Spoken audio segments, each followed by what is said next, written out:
I was sitting in the sunlit kitchen of a vintage-style mansion in Charleston, where my sister-in-law Miranda was hosting the family's monthly brunch.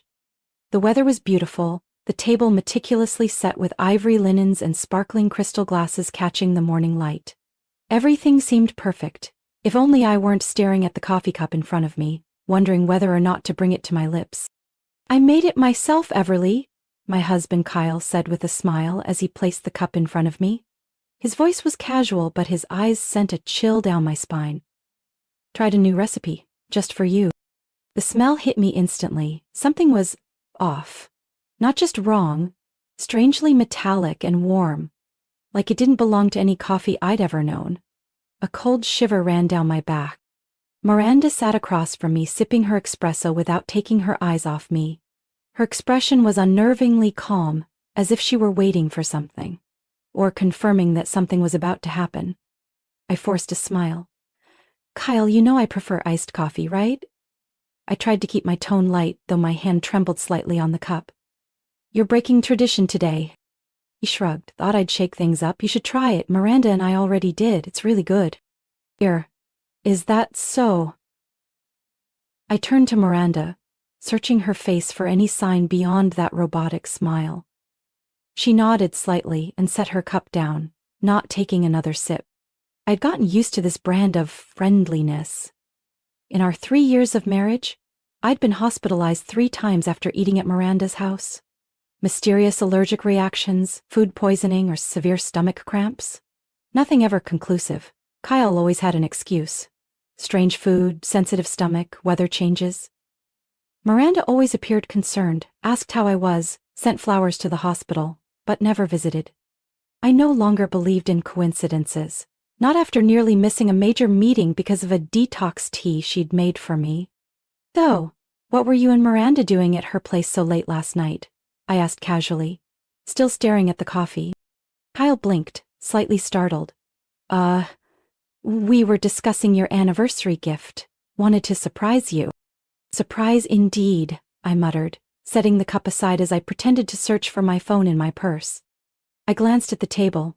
3 cups of coffee, 1 for me, 1 for Kyle, 1 for Miranda. Mine was the only one untouched. And I was sure they both knew that. Miranda propped her chin on her hand, her smile barely noticeable. "Everly, you worry me. You've looked so tired lately. Everything all right?" "Not really," I replied, my gaze dropping to the polished tile floor. "Maybe I just haven't had my coffee yet." I lifted the cup to my lips, didn't drink, just mimed a sip, while keeping my eyes on both of them. They exchanged a brief glance. Not long, but long enough to tighten the knot in my chest. Something was happening. And if I wasn't careful, this cup might be the reason I never left that table. I stood up, phone in hand like I'd just gotten an urgent message. "Excuse me, I think my assistant just texted me. Mind if I use your study for a second, Miranda?" "Go ahead," she said, her eyes following me like a hawk. I walked past the table toward the hallway leading to the study. As I passed Miranda's chair, I deliberately stumbled a little. "Oh, I am so sorry," I exclaimed, bumping the table just enough to jostle the cups.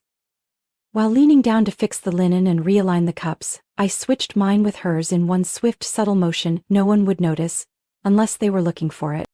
Miranda glanced at me, her brows twitching, but said nothing.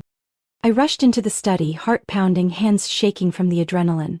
I left the door slightly ajar, just enough to watch the table from a distance. Kyle was on his phone. Miranda picked up the coffee, my original cup, and brought it to her lip.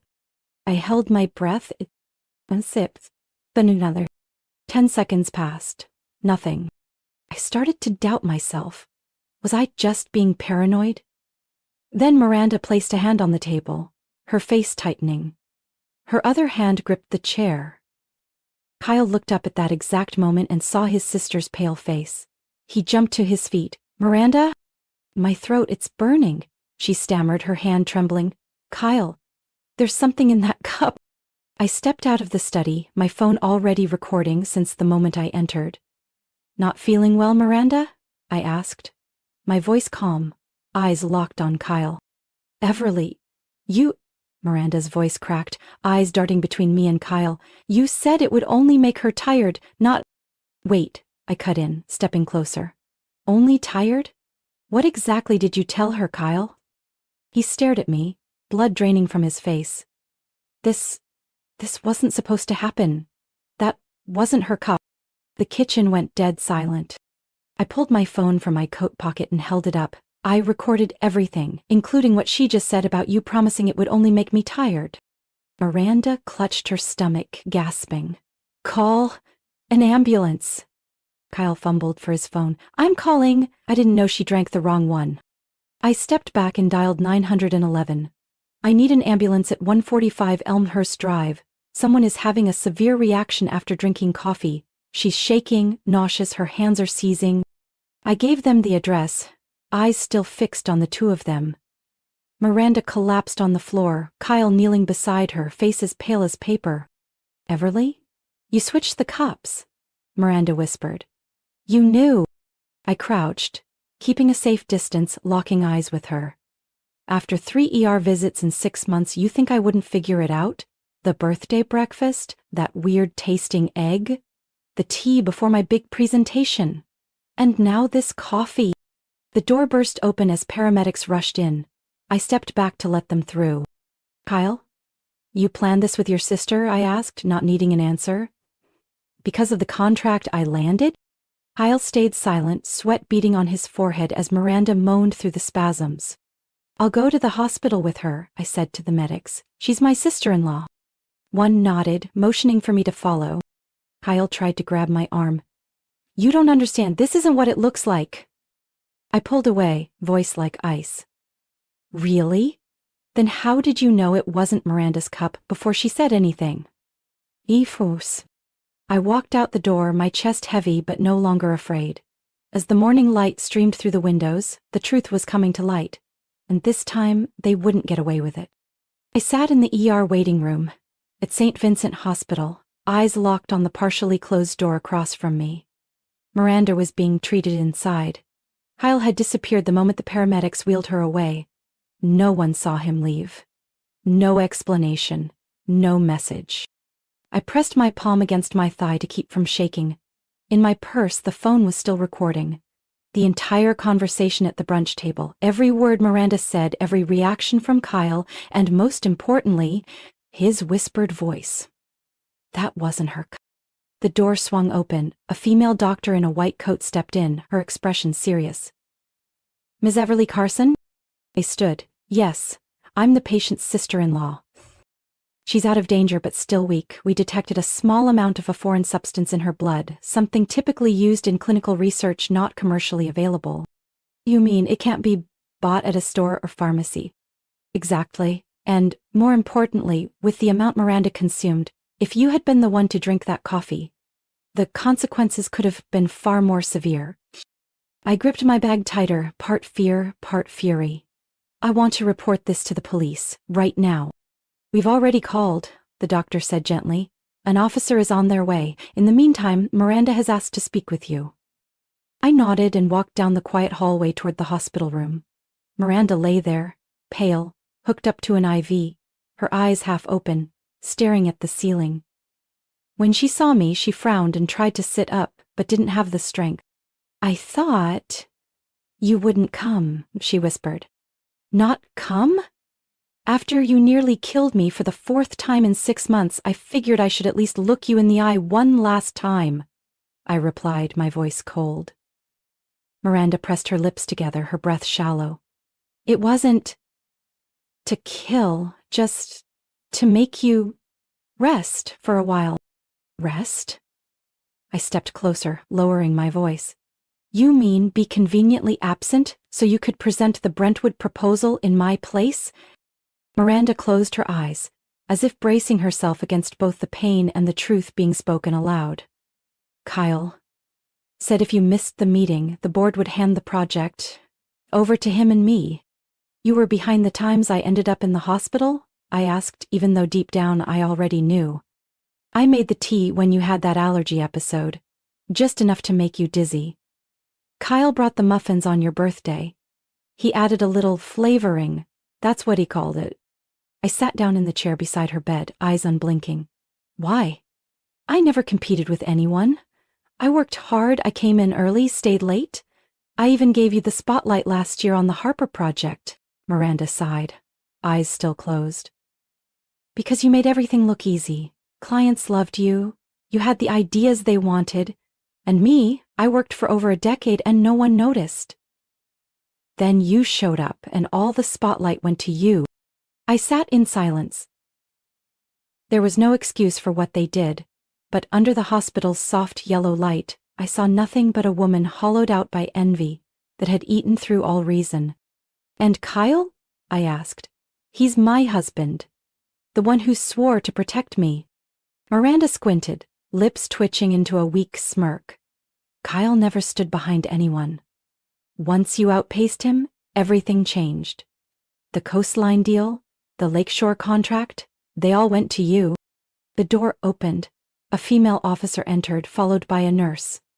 Ms. Miranda Stone, the officer said, we need you to cooperate in an investigation regarding the suspected attempt to harm another individual. Miranda nodded weakly. She didn't resist. As they prepared to escort her out, she turned to me. Everly? Don't trust anyone. Not even the ones who sleep beside you every night.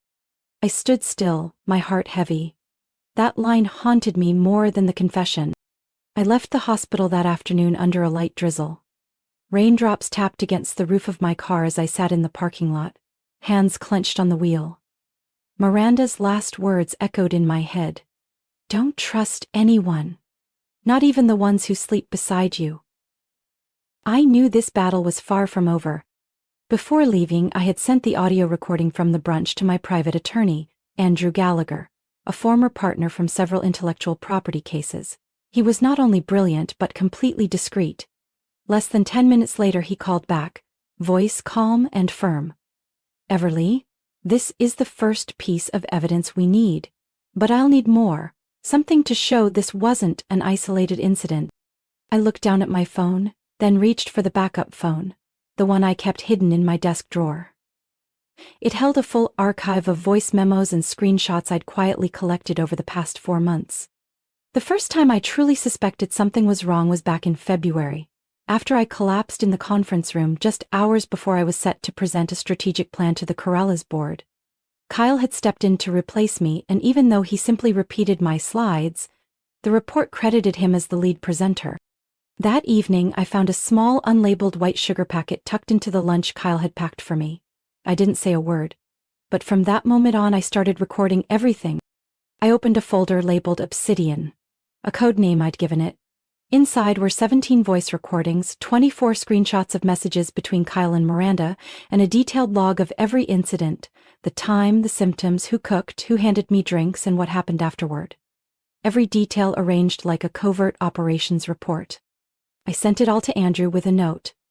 I'm ready to bring this to light. I won't let them get away with it. Within 30 minutes, Andrew called back.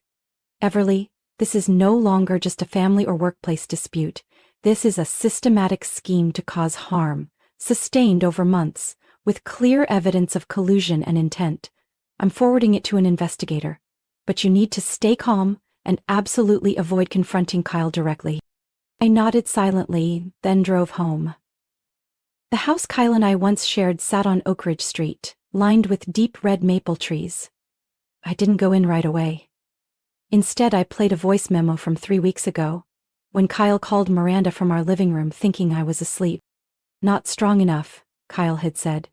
Last time she just got dizzy and still showed up to the meeting like nothing happened. You sure it'll work this time? Miranda's voice, cold and matter-of-fact, answered.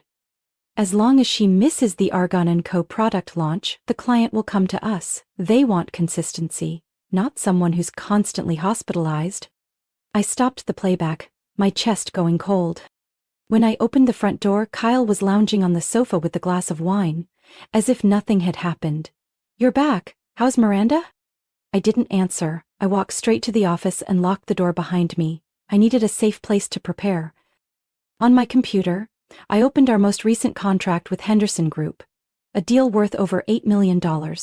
My name was listed as the direct representative, and I knew Kyle had tried to take the lead for the executive pitch and been denied. Anger and betrayal swirled in my chest, but I couldn't let emotion cloud my next steps. I turned on the webcam and began recording a video statement, My face was clear, my eyes steady, and my voice resolute. My name is Everly Carson. I have been poisoned multiple times over the past 6 months by my husband Kyle Carson and my sister-in-law Miranda Stone. Their intent was to weaken my ability to work, cause me to miss important meetings, and divert business opportunities to themselves. I saved the file and named it Final Truth Mouth 4. When I stepped out of the room, Kyle was watching me closely. "You okay?" he asked. I smiled. "Fine. But I think we need to talk. With a lawyer." Kyle's face tightened for a split second. I could see him calculating an exit strategy.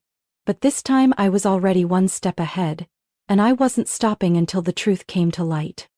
The next morning, I returned to St. Vincent Hospital with everything my lawyer had requested: copies of the recordings, a detailed log file, and the video statement I had recorded the night before. The police had already been notified and arrived on time. Officer Maria Ellison, along with 2 colleagues and the attending ER doctor, met me in the administrative office. "I've been briefed," Maria began, her voice firm. "But we'll need to review all documentation and, if possible, confirm the hospital records of your recent admissions."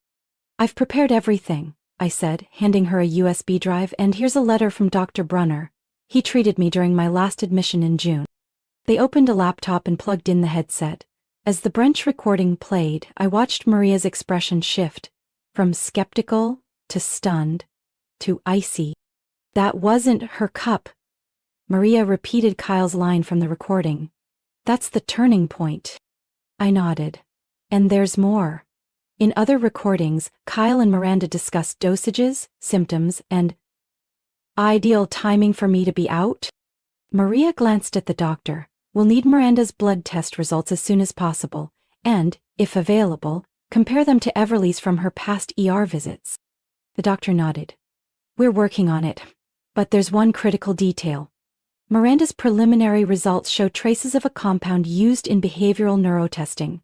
It's not approved outside of lab trials." Maria turned to me. "Do you know where that might have come from?" "I'm not sure," I replied.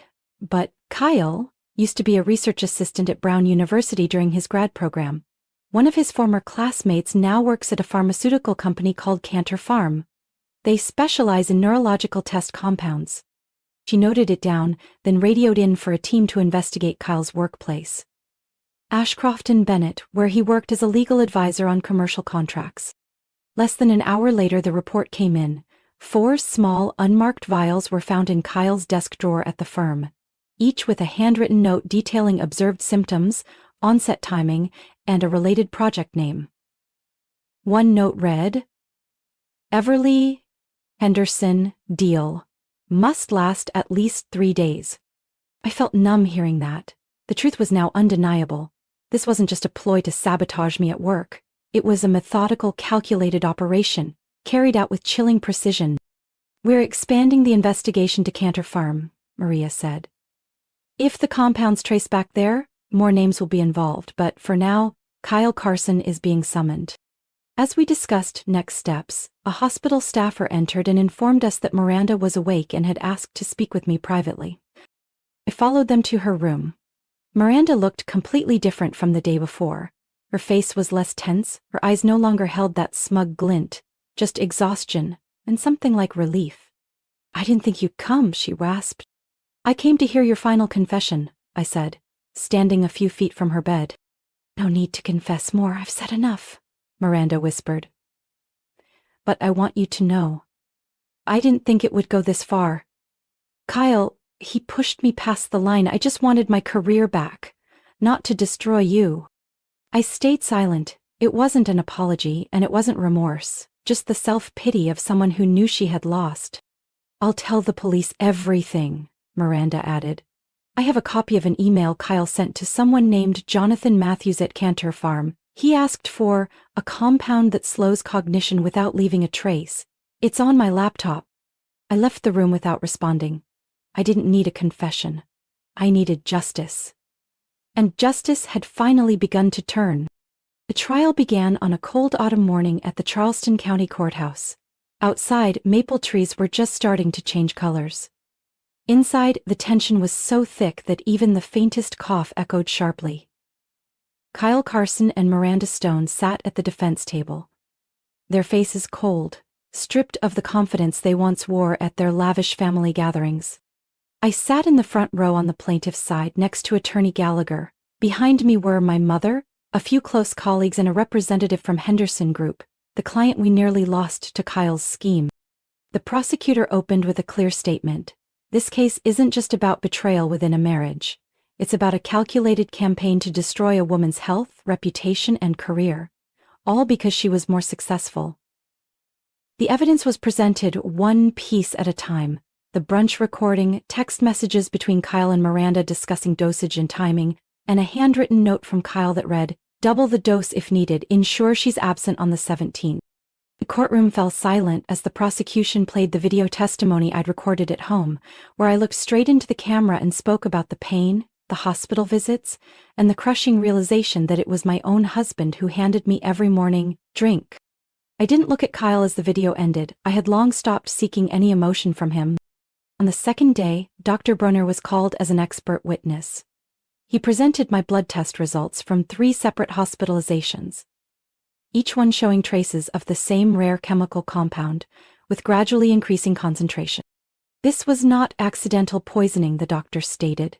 Someone was monitoring the patient's reactions and adjusting the dosage over time. That indicates control and intent. On the third day, a representative from Cantor Farm, the pharmaceutical company Kyle had ties to, confirmed that an employee named Jonathan Matthews had been suspended, and the chemicals in question were linked to emails from Kyle Carson. "We are shocked and deeply regretful," the representative said. "These compounds were never authorized to leave controlled environments." When the defense attorneys stood, they tried to shift the narrative by claiming Miranda was manipulated and that Kyle only wanted to help his wife rest from being overworked. The courtroom erupted when the prosecutor responded, "Help her rest? By lacing her food with test compounds? By emailing a friend asking for a dose strong enough to keep her out of work for 3 days? Your Honor, this is not concern, this is conspiracy." On the final day, Miranda requested to speak. She wore a pale blue blouse, her hands trembling as she stood. "I don't deny anything," she said. "But I never thought it would go this far. I admit I was jealous. I admit I stayed silent when Kyle crossed the line. But I never meant for this kind of harm." Kyle remained silent throughout the entire trial, except when the verdict was read. When the jury returned, no one moved. The judge stood, voice steady. "The jury has reached a verdict. Kyle Carson and Miranda Stone are found guilty on all charges: conspiracy to cause serious bodily harm, unauthorized use of controlled substances for personal gain, and intentional endangerment of another person's life." I held my breath as the sentence was delivered. "The court hereby sentences Kyle Carson to 18 years in prison, Miranda Stone to 12 years. Neither sentence is eligible for probation." Kyle didn't lift his head. Miranda broke down in tears, the first time she had shown any emotion during the trial. I didn't feel triumphant. Just relief. Like waking up from a nightmare that had lasted too long. As they were led away, I whispered, "It's not because I'm stronger than you. It's because I never poisoned anyone to get what I wanted." 1 year later, I stood on the main stage at the Charleston Business Summit, soft lights shining over the audience. Hundreds of executives, strategists, and familiar faces from the marketing world all watching me. I smiled and adjusted the mic. "My name is Everly Carson," I began, my voice clear and steady. "And today, I want to talk to you about transforming adversity into drive, and how to hold on to your identity in the storm of envy, betrayal, and pain." A year ago, I walked out of a courtroom not with a win in hand but with a shattered heart. Yet I carried the one thing that mattered most: the truth. And that changed the course of both my career and my life. After the trial, I left my old company, where, despite their support during the lawsuit, I still felt the weight of wary glances and hushed conversations. Instead, I accepted an offer from Henderson Group, the very firm nearly taken from me by my ex-husband and sister-in-law. They brought me on as Regional Strategy Director for the Southeast, giving me full control over major projects. I didn't seek revenge. I never smeared Kyle or Miranda in the press. I never told my story in interviews. I just worked quietly, relentlessly with integrity. and the results spoke for themselves. 9 months ago, I secured an exclusive partnership with the luxury skincare brand Lyric Skin, worth more than $12 million. 3 months after that, my team won the Breakthrough Strategy Award at the National Conference in Atlanta. And most recently, I was elected to the executive board of the American Marketing Association. I took a breath and continued my speech. They say success is the sweetest revenge. I disagree. Revenge in any form is rooted in bitterness.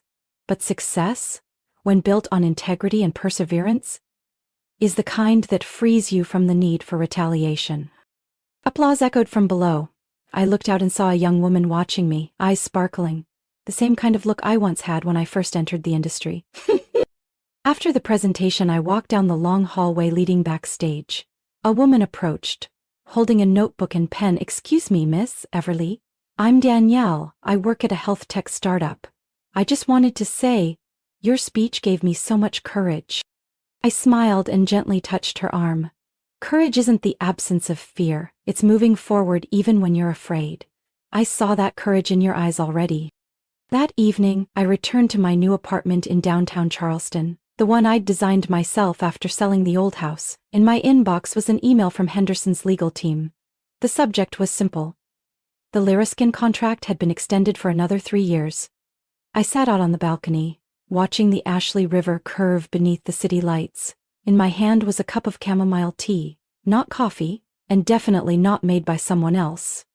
I wasn't afraid of my drink anymore. I didn't have to question everyone around me.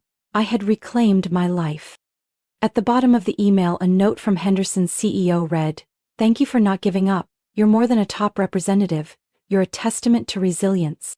I don't know where Miranda and Kyle are now in federal prison. My attorney sent me a copy of the sentencing summary, but I never opened it. I didn't need to, I didn't want to.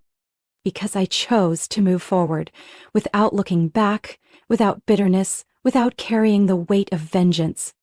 I chose freedom. And success, that was the proof I never let the darkness win. Everly's story is living proof that truth and perseverance can overpower even the darkest conspiracies. Though betrayed by those closest to her, she didn't crumble. She rose, gathered evidence, and pursued justice. And instead of seeking revenge, she chose success. Built on her own strength and integrity, in a world full of deceit, she reminded us that character and resolve are the strongest weapons we have to move forward. What do you think of Everly's choice? Is success truly the best answer to betrayal? Share your thoughts in the comments. And don't forget to follow the channel for more powerful and unexpected family stories.